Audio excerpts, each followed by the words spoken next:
Hello everyone, welcome to our YouTube channel, and this is teacher Wenlong. You know, time really flies. Tomorrow, the result of PSLE will be released, and I think some of you must be very nervous now. But that's okay, because I believe all of you will get a satisfying result tomorrow. And you know, since the PSLE has been behind you, you will be a secondary student.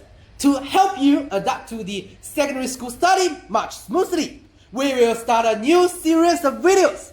And you can see the title here. We're gonna talk about some essential knowledge you must know before entering the secondary one. And to start with this series, the first video you can see, we will learn the thinking with algebra. I believe some of you have heard of this method, algebra. And you know, algebra is very important. In secondary school math, algebra will be the main topic. And algebra thinking is very different from the method you have learned in the primary school. So, let's go to start the new method today. Let's go! To learn this new method, let's take a look at this question first. So, this question set are shown in the figure, squares with side lengths of 8, 12, 16, 20, and 4 are placed side by side. A line CD parallel to the sides of the squares divide the figure into two parts with equal areas. What is the length of AB? So AB is here. And some students, after I read the question, they may feel very confused. They may what? Find AB? How? They find the method they have learned in the primary school cannot be used here to solve the question. So, to start with this question, let's analyze what we have known currently. So, the question has told us the length of the side of each square. So, we can find the total area of this figure. So, the total area, very easy, because we just add the area of each square up. So 8 square plus 12 square plus 20 square plus 16 square plus 4 square. And the final result will be 880. So the question told us CD divide the figure into two parts with equal area. So this part and this part, they have the same area, which is half of the total area. So, each part, half of the area. And we know to calculate it, very easy. We use 880 divided by 2 equal 440. So, now we have known each part of it is 440. And we can find the line AB is in this part. Maybe we can use this to solve the question. And then some students, very quick thinking, they say, teacher, if we know the area of this rectangle, maybe we can solve it. Yes, because we know this side is 20, and if we can know the area, we can solve the question. But can we find the area of this rectangle?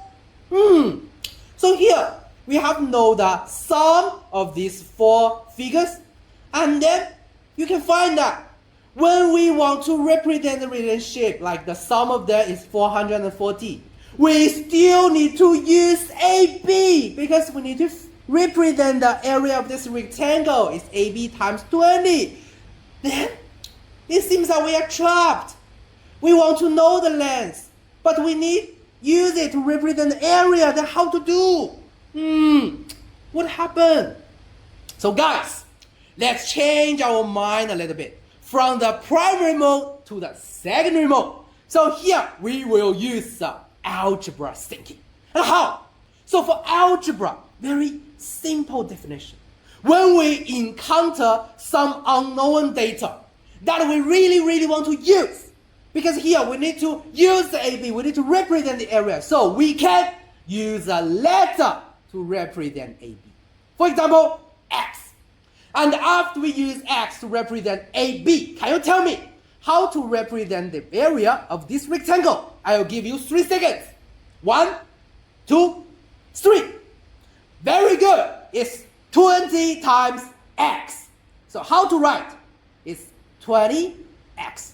Someone may be very curious. Why not 20 times x? Because you can find here the multiply sign and x. They are like twins, right? So to avoid we mistaking them, we just write 20x. And here we can wipe it. And now, since we have known the area of this rectangle, and can you tell me how to represent the area of this rectangle? Very easy, yes. 16 times x. So 16x. And for this square, we have known is 4 square 16. And then we encounter another problem because we can find here. This side we also don't know. So some like clever boy, some clever student may say, teacher, here we can use another letter. What? Yes, you have know the algebra thinking. We can use another letter to represent the unknown. But here I have a question. Can we still use x to represent this side? So if we want to use x to represent side, we need to find the relationship between this side and AB. But it's not that easy, right? Because they are not in the same side. So let's find the relationship between this side and this side first, because they are in the same side, right? So what's the relationship between them? This side equal to 12 minus this one. Yes, very good. And can we find the relationship between AB and this side? Because we can find that CD is parallel to the squares. So this side is equal to this side. Yes. And what's the relationship between AB and this one? Very good. It's 20 minus AB. And we know we use x to represent AB. So how to use x to represent this one? 20 minus x. Yes. And that's the same. So 20 minus x. Then how to represent this one? We just use 12 minus bracket 20 minus x. Very good. And then the question is, how can we open the bracket? Since we have a minus sign here, what will happen? So here, how to solve this question? Let me give you an example. So teacher Wenlong, I have $10 at first. And in the morning, very unluckily, I lose $3. And then in the afternoon, very luckily, I pick up $2. Then in total, I have how much money? Very good, $9. And except from this way, we can also calculate it in another way. Lose $3, pick up $2. So in total, what will happen to my money? Yes, lose $1. And where does this one come from? 3 minus 2. Yeah, so here we can use 10 minus bracket 3 minus 2. And we can find this will also equal to 9. So we can find 10 minus bracket 3 minus 2 will be equal to 10 minus 3 plus 2. And if I have $10 first and lose 3 in the morning, lose 2 in the afternoon. So in total, my money will be $5. And we also can calculate another way is lose 3, lose 2. So in total, I lose $5. Yeah, 3 plus 2. Very good. So 10 minus bracket 3 plus 2. And we can find it's also equal to 5. So we can find 10 minus bracket 3 plus 2 equal to 10 minus 3 minus 2. So according to these two examples, we can make a conclusion. How to open the bracket if we have a minus sign in front of it. So we can find this is like plus 3 will be minus 3. Minus 2 plus 2.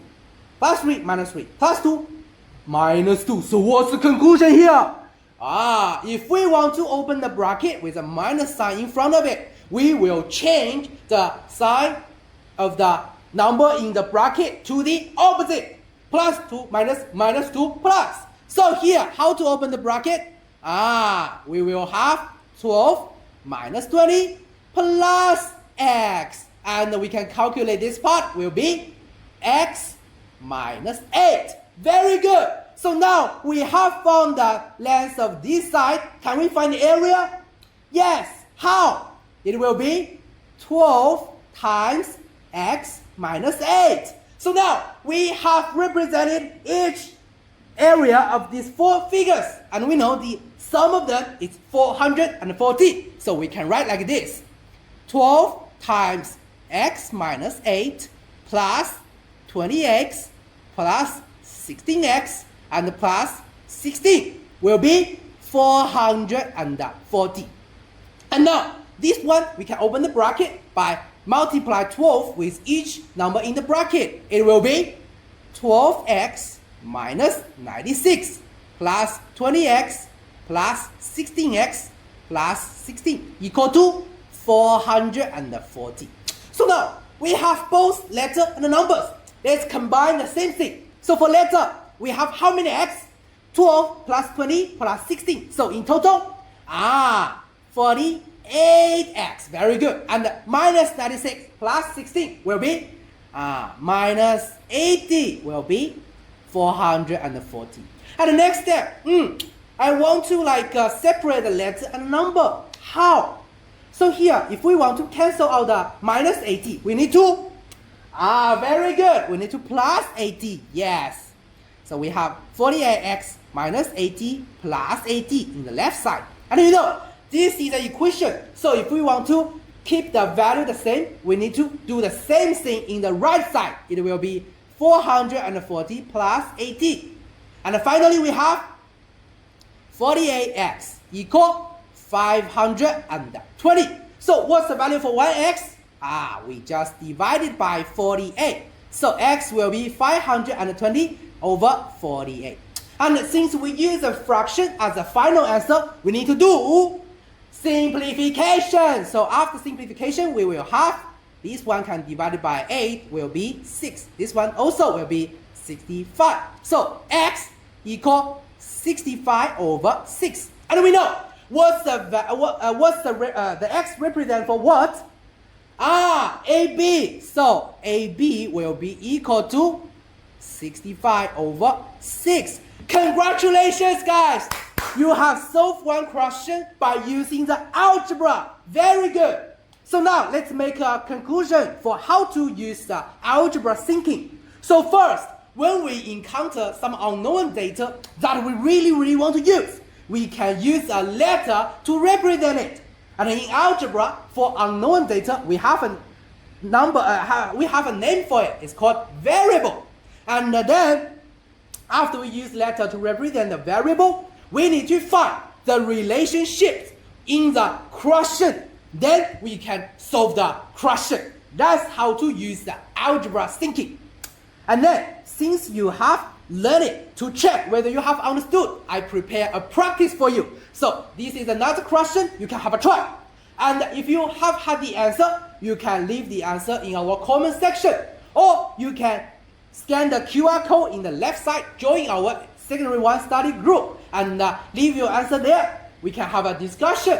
And you know, in our Secondary 1 study group, we will also share some secondary math guidance and the free material. So if you are interested in, you can scan the QR code, join the group too.